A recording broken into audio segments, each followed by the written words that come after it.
Hello बच्चों, let's read the question first. Which of the following statements is incorrect with reference to earthworm? earthworm के reference में यहाँ पे incorrect statement बताना है कौन सा है. तो जो यहाँ पे की कॉन्सेप्ट यूज किया जाएगा वो होगा अर्थवॉर्म. अर्थवॉर्म की एनाटॉमी पे बेस्ड यहाँ पे क्वेश्चंस है. अर्थवॉर्म जो होता है किस फाइलम का है? ये फाइलम एनालिडा को बिलोंग करता है. एनालिडा को बिलोंग करता है. एंड इसको फार्मर्स फ्रेंड भी बोलते हैं. फार्मर का फ्रेंड होता है क्योंकि ये सॉइल की फर्टिलिटी बहुत ज़्यादा बढ़ाता है, प्लांट की ग्रोथ में भी हेल्प करता है. अर्थवर्म वर्मी कंपोस्टिंग में हेल्प करता है. बहुत सारे इसके बेनिफिट्स होते हैं फील्ड के अंदर जब क्रॉप उगाने होते हैं फार्मर्स को. बात करते हैं यहाँ पे जो स्टेटमेंट्स लिखी है. ए स्टेटमेंट बोल रही है कि nephridia are segmentally arranged called tubule. तो देखो नेफ्रॉन्स जो होते हैं वो हमारी बॉडी में किडनी के अंदर भी प्रेजेंट होते हैं. इन नेफ्रॉन्स का क्या फंक्शन होता है कि हमारी बॉडी के अंदर जो भी नाइट्रोजनस वेस्ट है इन सबको मैनेज करना. नाइट्रोजनस वेस्ट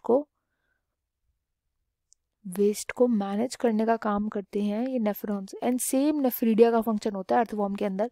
जो भी नाइट्रोजनस वेस्ट है वो कलेक्ट करके बाहर फेंक देते हैं नेफ्रीडिया. एंड ये ना कॉइल्ड ट्यूब्यूल के फॉर्म में प्रेजेंट होते हैं. अगर आप इनका स्ट्रक्चर देखेंगे ना तो ऐसे कॉइल्ड ट्यूब्यूल की फॉर्म में प्रेजेंट होते हैं, ऐसे कॉइल्ड ट्यूब्यूल की फॉर्म में. तो यहाँ पे जो ए ऑप्शन है वो बिल्कुल करेक्ट बात बोला है इनके स्ट्रक्चर के बारे में. नेक्स्ट में बोला गया है कि नेफ्रीडिया जो होता है वो volume and composition of the body fluid. तो देखो जो जब नेफ्रीडिया का मेन फंक्शन क्या होता है, जैसे यूरिन होता है, यूरिन जो हो गया या एक्सक्रीटा जो हो गया, इन सब चीज़ों को ये मेंटेन करके इन सब चीज़ों को फॉर्म करता है, बॉडी के बाहर फेंकता है.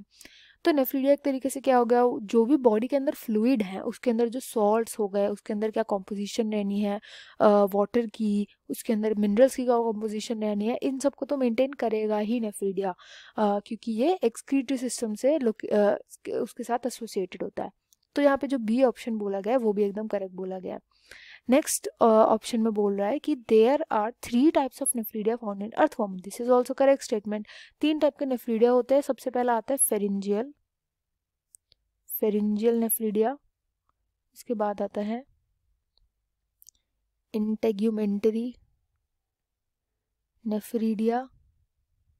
एंड देन सबसे लास्ट में आता है सेप्टल नेफ्रीडिया. सेप्टल नेफ्रीडिया जो होता है वो लार्जेस्ट नेफ्रीडिया होता है. एंड ये किस में ओपन करता है? इंटेस्टाइन में ओपन करता है. इंटेस्टाइन में इसकी ओपनिंग होती है. तो लार्जेस्ट होता है सेप्टल नेफ्रीडिया. ये मेन 3 टाइप के होते हैं, इसलिए सी जो है ये भी एकदम करेक्ट स्टेटमेंट है.